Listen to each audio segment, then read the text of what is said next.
मोहम्मद उमर फारूक है। मैंने BSc engineering की है। आज का जो हमारा टॉपिक है वो है simple harmonic motion, chapter number 1 है। ठीक है, क्लास 10 का। तो फर्स्ट आपके पास क्या है, सिंपल हार्मोनिक मोशन। इसके अंदर जो आज हम क्वेश्चन देखेंगे वो कौन से हैं। फर्स्ट ऑफ ऑल ये है कि डिफाइन ऑसिलेशन। क्या है?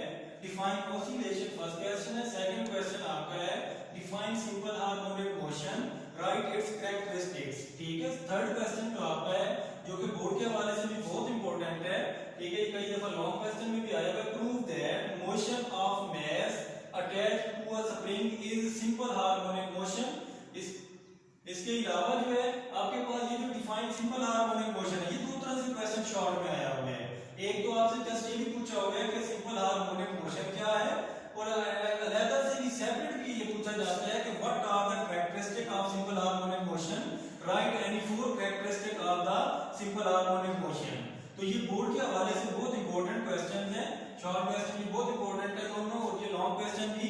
तो चलते हैं हम अपने टॉपिक की तरफ। फर्स्ट क्वेश्चन है ऑसिलेशन।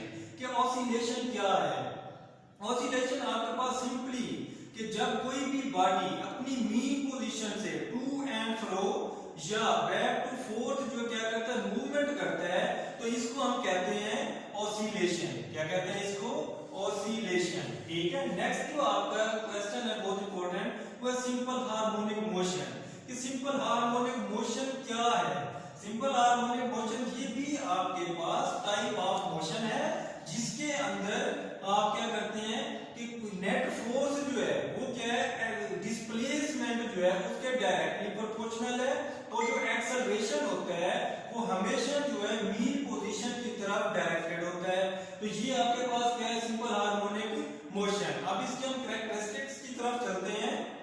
फर्स्ट ऑफ ऑल जो आपके पास है कि जब भी आपके पास ये फर्स्ट इसकी कंडीशन है, जब भी कोई body simple harmonic motion show करेगा वो हमेशा अपनी जो मीन पोजीशन है, जो फिक्स्ड पोजीशन है, उसके टू एंड फ्रो मतलब आगे पीछे उसी पोजीशन जो है फिक्स, उसके अराउंड क्या करता रहेगा, मूव करता रहेगा। सेकंड पोजीशन ये है कि सेकंड कंडीशन आपकी इसके अंदर जो है वो ये है कि इसके अंदर जो आपके पास एक्सेलरेशन है वो हमेशा मीन पोजीशन की तरफ क्या करता है, डायरेक्ट करता है। उसकी जो डायरेक्शन होती है वो हमेशा मीन पोजीशन की तरफ होती है।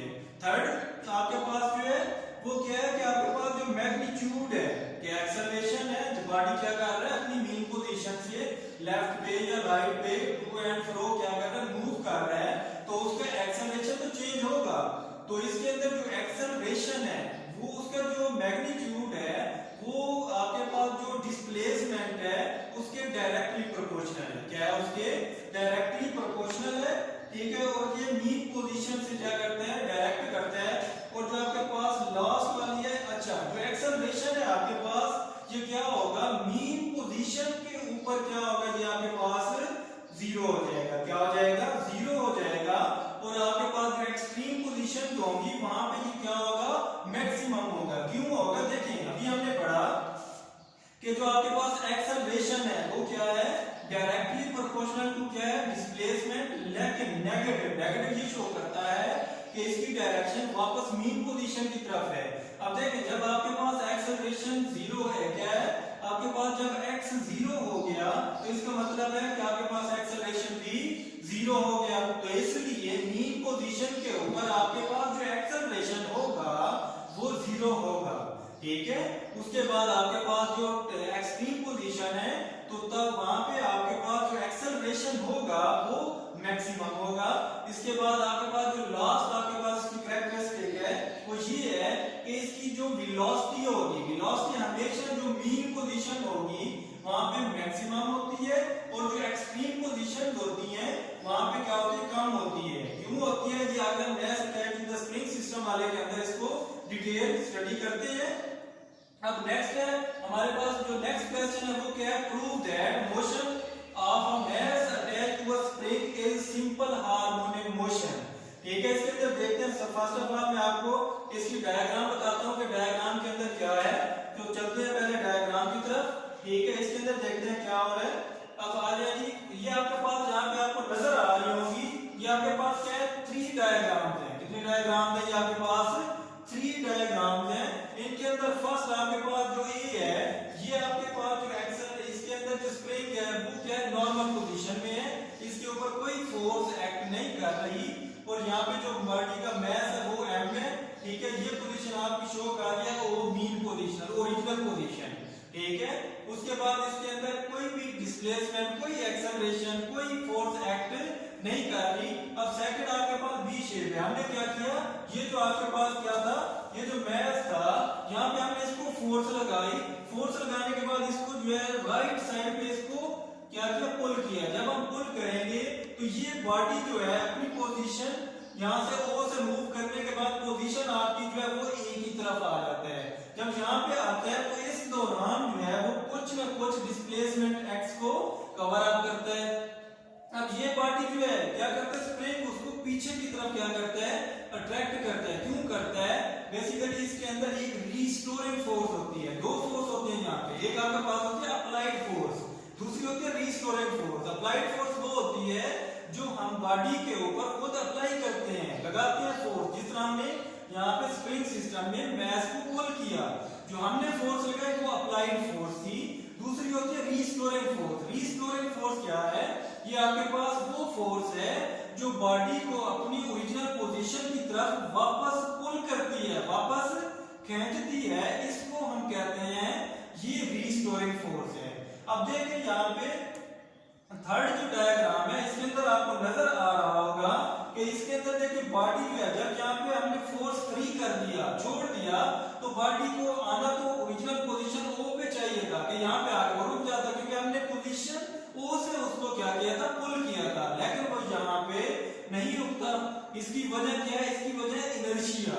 क्या है, इनर्शिया है। ड्यू टू इनर्शिया बॉडी अपनी ओरिजिनल पोजीशन ओ के ऊपर स्टॉप नहीं करता, जिसकी वजह से वो क्या करता है, पोजीशन बी की तरफ एक्ट करता है। जब यहाँ पे वापस आता है तो यहाँ पे फिर जो है राइट डायरेक्शन में एक फोर्स एक्ट करती है, वही रिस्टोरिंग फोर्स जो बॉडी को ओरिजिनल पोजीशन ओ की तरफ लेके आती है, ठीक है। लेकिन बॉडी फिर भी यहाँ पे स्टॉप नहीं करता।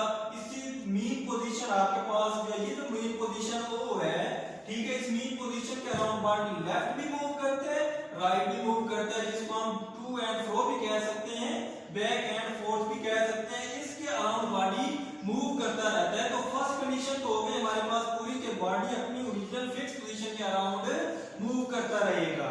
अब दूसरी पोजीशन जो कंडीशन थी एक्सेलरेशन की, कि देखें जब यहाँ पे मूव कर रहे हैं, जितना डिस्प्लेसमेंट ज्यादा होगा तो एक्सेलरेशन भी उतना ही ज्यादा होगा। अब इसके अंदर हम चलते हैं, कुछ इसके अंदर जो लॉज हैं उनको भी देखते हैं कि कौन कौन से लॉज हैं जो इसके अंदर अप्लाई होते हैं। सबसे पहले इसके अंदर जो है वो है आपके पास हुक्स लॉ।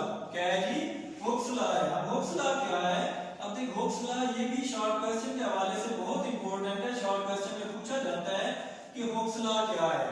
यहाँ पे ये है कि हुक्स लॉ जो है आपके पास कि यहाँ पे जो फोर्स है वो डायरेक्टली प्रोपोर्शनल किसकी है, एक्स के, मतलब जितना आप फोर्स ज्यादा लगाएंगे डिस्प्लेसमेंट उतना ही ज्यादा होगा। इसका क्या मतलब है, अगर मैं इसको लिखूं कि F इज इक्वल टू या directly proportional to minus x, क्या हो जाएगा, F directly proportional to minus x.